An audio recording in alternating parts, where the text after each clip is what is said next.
ಎಲ್ರಿಗೂ ನಮಸ್ಕಾರ. ನಾನು ಸಂಜೆ ಅಂತ ಬ್ಲಾಗ್ನ ಸ್ಟಾರ್ಟ್ ಮಾಡ್ಕೊಂಡಿದ್ದೀನಿ.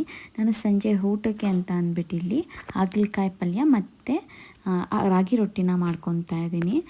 ಹಾಗಲಕಾಯಿ ಪಲ್ಯನ ತುಂಬ ಈಸಿಯಾಗಿ ಡ್ರೈ ರೀತಿ ಮಾಡ್ಕೊತಾ ಇದ್ದೀನಿ. ನಾನಿಲ್ಲಿ 2 ಈರುಳ್ಳಿ, ಒಂದು 5ರಿಂದ 6 ಹಸಿಮೆಣ್ಸಿನ್ಕಾಯಿ, 2 ಟೊಮ್ಯಾಟೋನ ಹಾಕ್ಕೊಂಡು ಫ್ರೈ ಮಾಡ್ಕೊತಾ ಇದ್ದೀನಿ. ಇದಕ್ಕೆ ನಾನು ಸಣ್ಣದಾಗಿ ಹೆಚ್ಚಿಟ್ಕೊಂಡಿದ್ದೀನಿ ಹಾಗಲಕಾಯಿನ.